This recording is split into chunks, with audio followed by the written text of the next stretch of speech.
La Sologne est l'un des domaines de chasse les plus anciens de France.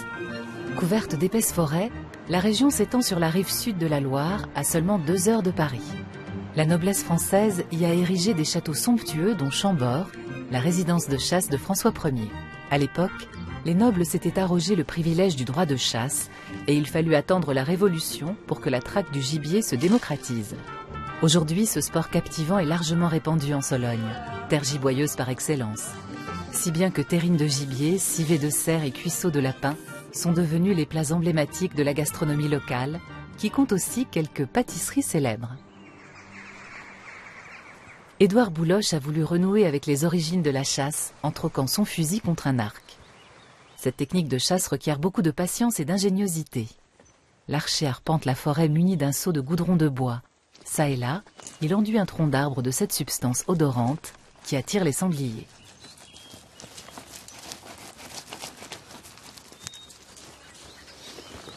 Les animaux, s'ils sont de ces secteurs-là, pour se sauver, ils vont passer par là au bout, prendre l'angle par là-bas, passer le ruisseau et partir de la propriété.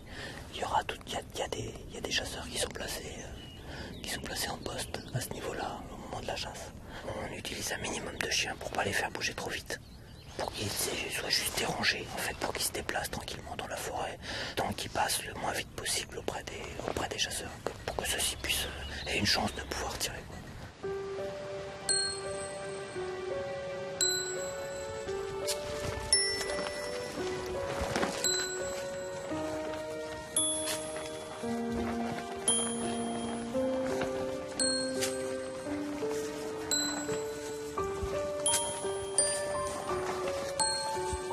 Depuis plusieurs mois, Édouard disperse du maïs pour attirer le gibier dans sa forêt. Une battue doit avoir lieu demain, et le chasseur avance à pas de loup pour ne pas faire fuir les bêtes.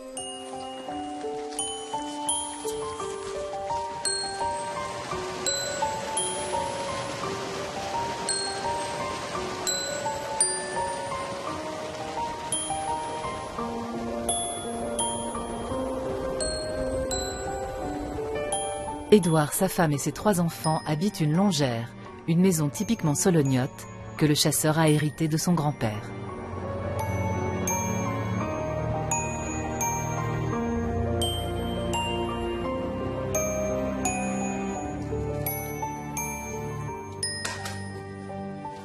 Caroline, la femme d'Édouard, a pris un jour de congé. Les préparatifs d'une sortie de chasse ne sont pas une mince affaire, et son mari a besoin d'aide.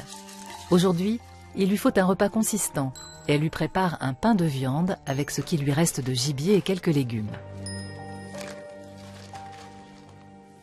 Là, pour le coup, j'ai vidé le frigo.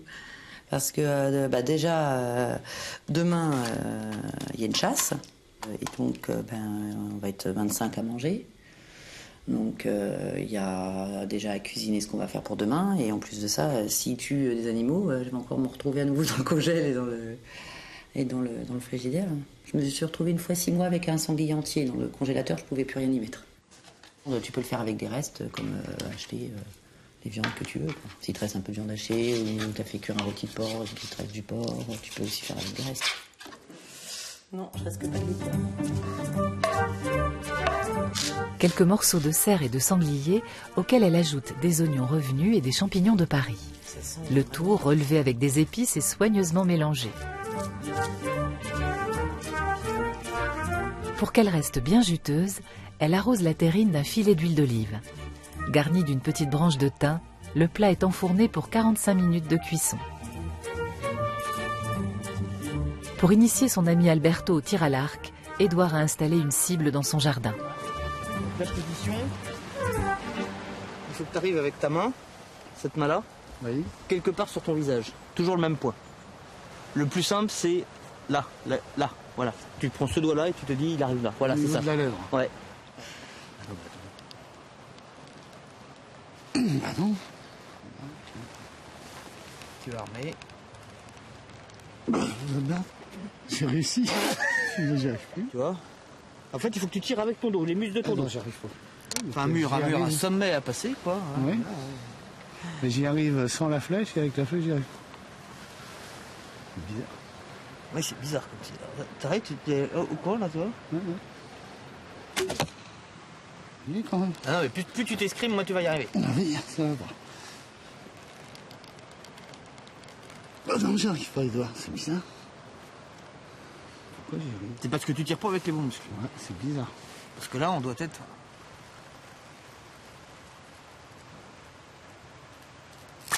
Ah, pas si mal, hein.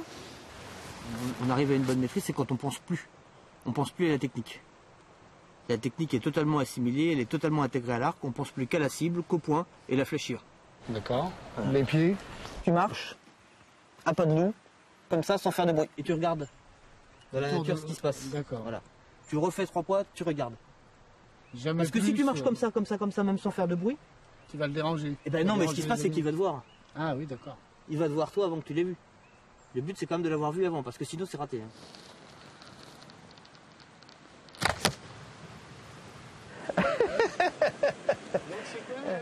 Après l'effort, le réconfort. Le pain de viande accompagné de cornichons faits maison tombe à pic. Ils sont peut-être un peu forts, les cornichons. Non, moi je trouve pas. Bah, je les ai fait dégorger dans du sel, et puis après avec du vinaigre. Hein. Nature. Voyons voir. Hop, hop, le chat. L'archer donne quelques derniers conseils à son élève avant de rentrer chez lui, où sa femme l'attend de pied ferme. Il faut préparer le civet de sanglier pour le repas de chasse, et comme la viande doit mariner pendant une journée, il est temps de s'y mettre. T'es arrivé, oui, enfin, ouais. Ça a été. Bon bah moi je t'ai commencé pour la marinade là. Ouais, super, ben voilà. Ce qui serait bien c'est que tu commences la viande. Ouais. Bon allez hop, c'est parti. Pour préparer un civet de sanglier, on coupe d'abord la viande en petits morceaux. Non, ça va cuire tellement longtemps. Ouais, ça va pas... Ouais, la cuisine c'est pas si simple hein. Ah ben non. T'as quand même besoin d'un petit coach hein, pour remarquer ça. Ça par exemple, on laisse. Oui ça craint rien. Ça.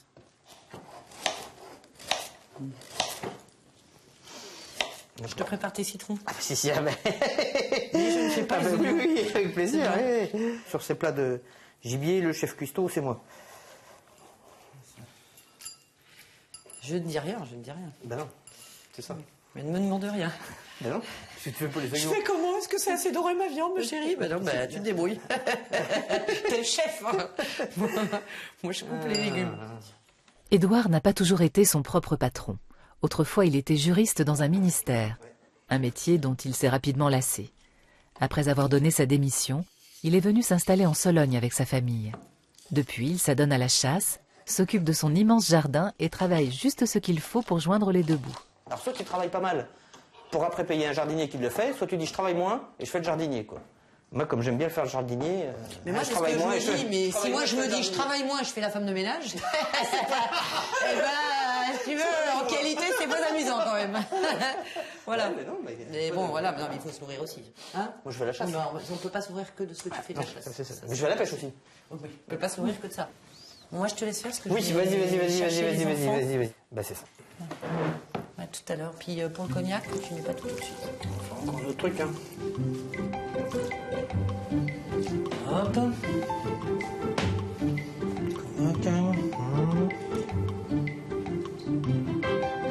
Édouard fait mariner la viande dans de l'huile d'olive, du cognac et surtout du vin blanc du Val-de-Loire.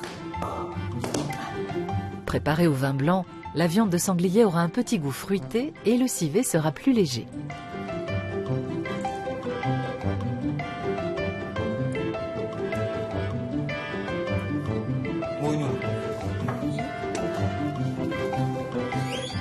Les enfants rentrent de l'école.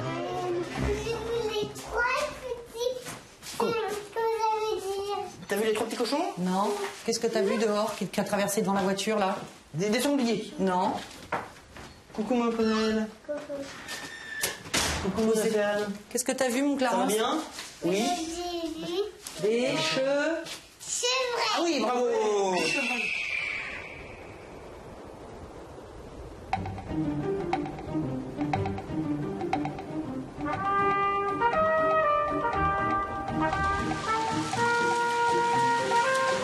Édouard a rendez-vous avec Francis, un ami chasseur adepte de la fauconnerie. Francis, c'est un ami que j'ai rencontré, que j'ai connu il y a une quinzaine d'années maintenant. En fait, c'est un fauconnier qui chasse beaucoup avec ses oiseaux.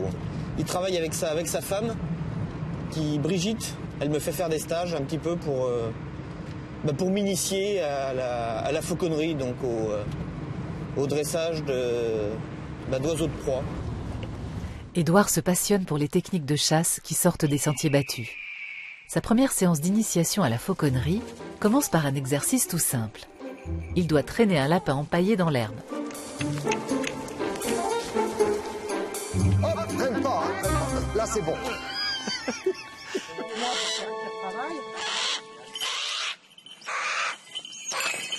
C'est pas vrai.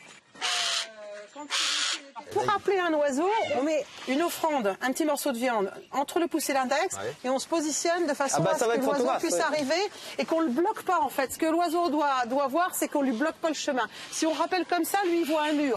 Si on rappelle comme ça, l'oiseau sait que s'il a envie de ne pas s'arrêter, il ne s'arrête pas.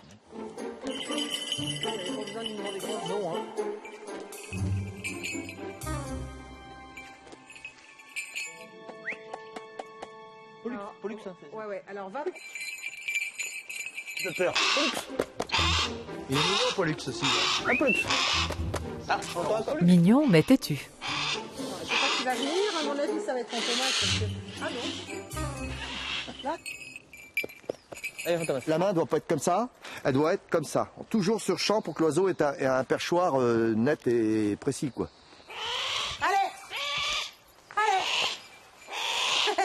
Il va faire une étape chez vous, on va regarder chez moi. Hop, voilà pourquoi il faut mettre un chapeau en stage de fauconnerie. Tac, la bande arrive. Bon, c'est sympa, hein. La chasse au lapin, c'est ce qui est le plus amusant avec des oiseaux de bas vol comme les haris ou des autours. C'est ce qui est le plus rigolo. Le gros problème qu'on a actuellement, c'est que les lapins sont en régression partout. Partout. Et cette année, c'est une année catastrophe.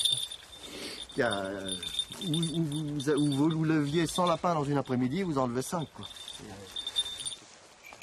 Sitôt le stage terminé, Francis passe ni une ni deux à la pratique. C'est trop dense. Allez, Champi, là. Lâche pas. Là, au milieu, là. C'est ça, donc. Il y en a un là-bas, il y en a un parti. Elle l'a vu. Allez, Champi, là. Allez, là-dedans. Le chat, il va y aller, il va nous le sortir. Allez, Champi, allez. Il se coule devant. Tiens, il y en a un sur la butte, faut que tu montes sur la butte. À mon avis, il y en a un sur la butte. Oh. Et regarde.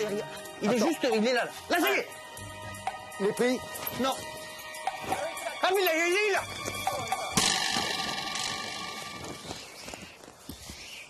Non, ça va te salir, il est plein de sang. Mets-le dans ta fauconnière. La fauconnière, c'est fait pour ça. Là-dedans, elle est petite, mais tu dois pouvoir le mettre. Sans ça, je le mettrai là. J'en ai pris des milliers de lapins dans ma vie. Des milliers, hein. Des plusieurs milliers. Hop.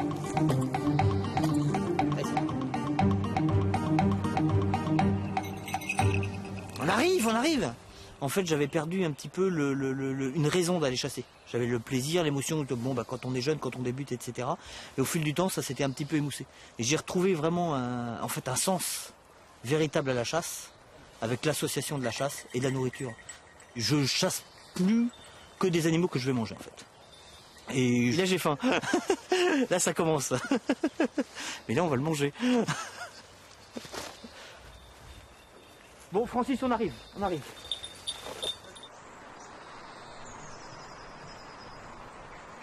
Caroline, Prunelle et Océane font une galette des rois. Elles commencent par préparer une crème pâtissière en mélangeant des œufs, de la farine, du lait et du sucre dans une casserole à petit feu. Tu vois pas? Tu vois bien à l'intérieur? Oui. Ouais. T'es sur la pointe des pieds, toi, pour regarder, Prunelle? Tu vois pas bien, là? Oula, c'est pas grave. Non, mais non, casse-le comme si c'était pas ouvert là. Il y a la coquille qui va partir avec.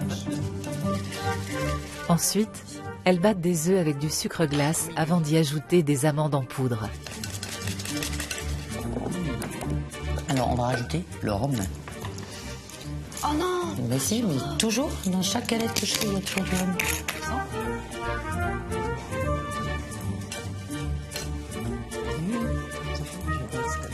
À la fin, Caroline mélange la crème pâtissière à la pâte d'amande et en couvre généreusement un fond de pâte feuilletée. Avant de refermer leur galette des rois, les pâtissières n'oublient pas de glisser 2 fèves dans la frangipane. Caroline badigeonne le gâteau d'un jaune d'œuf et le décore d'une fleur. Pas que ça gonfle en fait, sinon ça fait Mais je une croyais que grosse ça bulle. faisait gonfler. Oui, mais ça va, la pâte elle va gonfler, mais elle va pas faire une grosse bulle, une grosse boule. Ah, bah coucou. Ah, on a fait une galette. Alors, comment ça s'est passé? On a tous 2 lapins. On a pris 2 lapins. Édouard rentre de la chasse avec ses amis. À eux 3, ils ont vite fait de dépioter leur butin. François assaisonne le lapin avec du thym, du sel et du poivre, Francis épluche les pommes de terre et Édouard s'occupe des champignons et des oignons. Les morceaux de viande sont enroulés dans une fine tranche de lard. Ah bah quand je t'ai dit, tiens, il y a Champi, attends, il a bourré. Je l'ai pas vu le lapin à ce moment-là. Mais il a eu un tel comportement, il est arrivé dans le truc. Oui, mais tu t'aurais pas Je pu l'ai pas le vu. tirer. Mais après, après quand je t'ai dit, il est là, il se coule derrière, ah bah si.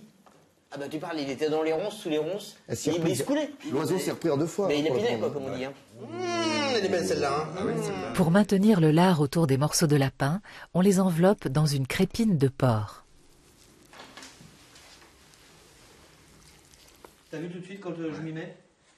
Attends, t'en fais plein? Ah oui. Souvent utilisée dans la préparation de popiettes, cette fine membrane veinée de gras préserve tout le moelleux de la viande. Alors ça, vous allez voir, c'est une faculté, ça disparaît à la cuisson. C'est-à-dire qu'on va plus du tout la Ça va voir. faire de la sauce, Ouais. quoi. Les cuisiniers disposent la viande et les légumes dans un plat à gratin, arrosent le tout de sauvignon et le plat n'a plus qu'à mijoter au four pendant 2 heures. Moi, tu vois, dans le lapin, ce qui me dérange quand même. À quel point on a bien fait de cuisiner, on a bien fait de cuisiner nous-mêmes. Attends, on va te les passer. Ah, merci, bonhomme. Hops. Et voilà. Quand vient le moment de tirer les rois, les enfants sont à la fête. Maintenant, on va voir. Parce que Clarence, le plus jeune, se glisse sous la table. donc on va découper. Ça, j'ai jamais osé me lancer en une galère.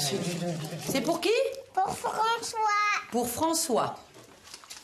Ça va. Alors après, pour qui? Après, pour Francis. Pour Francis. Tu sers les hommes d'abord, toi. Après, pour qui? Après, pour Edouard. Pour Édouard. Pour, Qui? pour maman. Moi? Pour maman.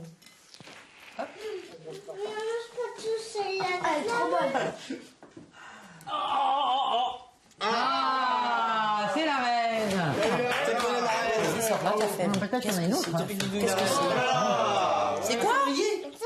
Oh là là. Il ne faut pas manger la fève, hein. Et Prunelle, c'est la reine. Oh là, elle est belle, hein, aussi, sa couronne à Prunelle. Oh là là là là. Est-ce que tu crois que t'es un beau roi, là? Je suis pas sûre. Ah ouais. Si tu devais choisir un roi, tu choisirais qui?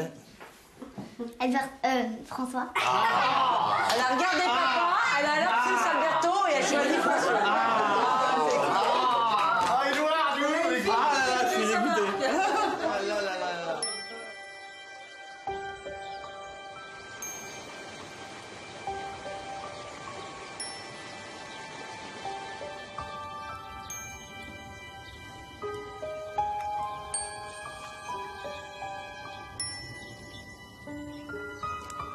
Le lendemain, c'est jour de chasse. Monsieur, Édouard donne les dernières consignes. bienvenue à tous.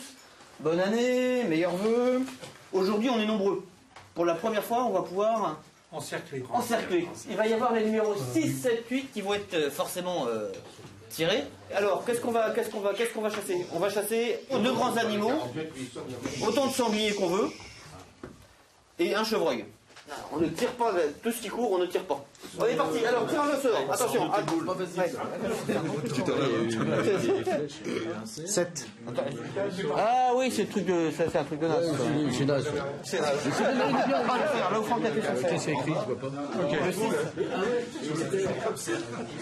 Le 6. C'est quoi ça? Le 4. Ah, c'est le 4. Le 9, c'est un Tristan.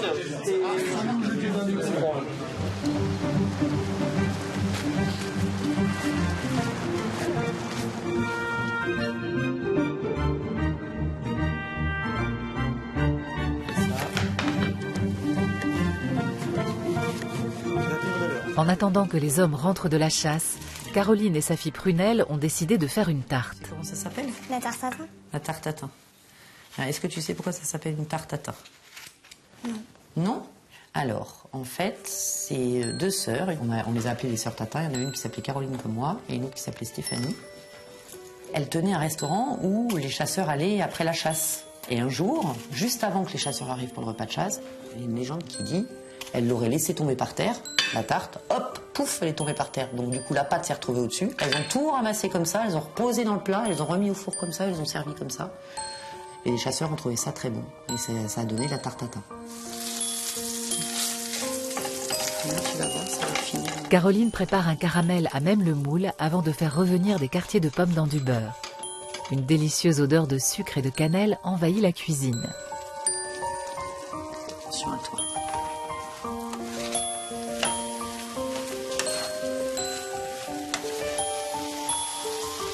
Regarde comme ça sent bon. Vous sentir? Ensuite, elle répartit les pommes sur le caramel. Ah ah. On va la mettre par-dessus. Ça va être bon, hein? T'as vu en dessous? C'est chouette, hein? C'est marrant. Bah oui, ça fait le caramel. Hop. Et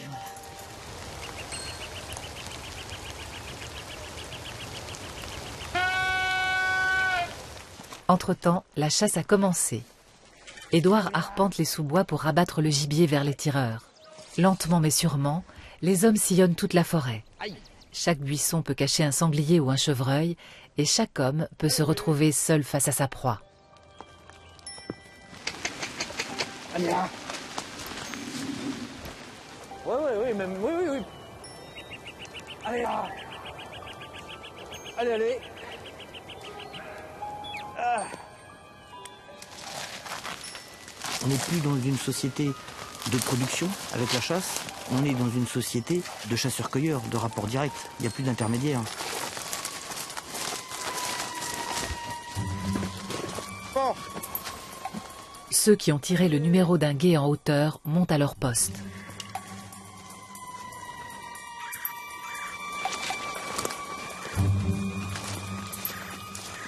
Allez.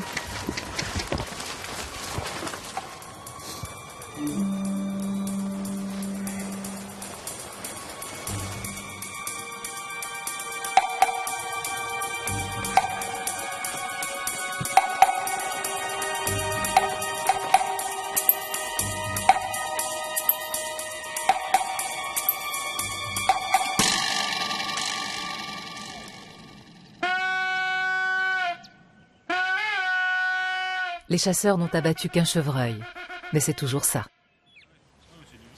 Un seul archer a eu l'occasion de tirer, mais tous ont vécu un moment exceptionnel. Ah, dis donc, il est beau, hein. L'un des chasseurs arbore fièrement un bois de cerf qu'il a trouvé sur son chemin.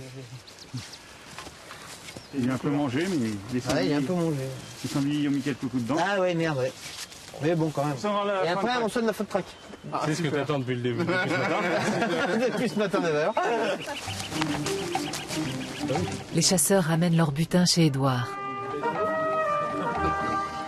Le chevreuil boitait, et vu sa petite taille, il n'aurait pas suffi à rassasier les chasseurs.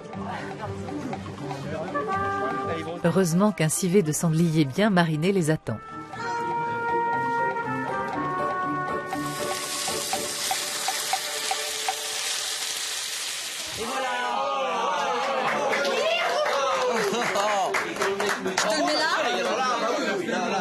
J'amène.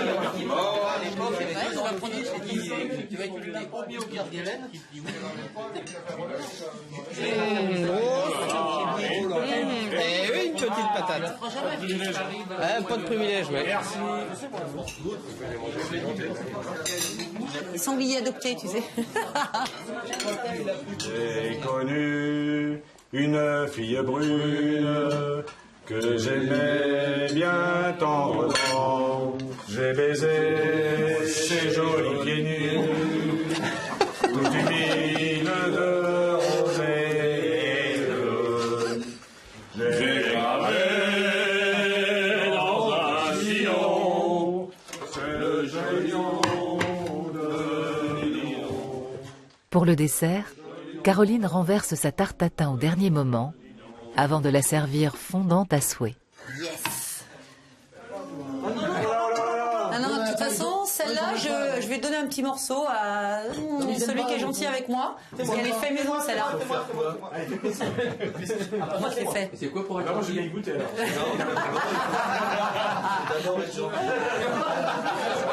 Si tu veux, je te raconte tout. Non, mais je demande à la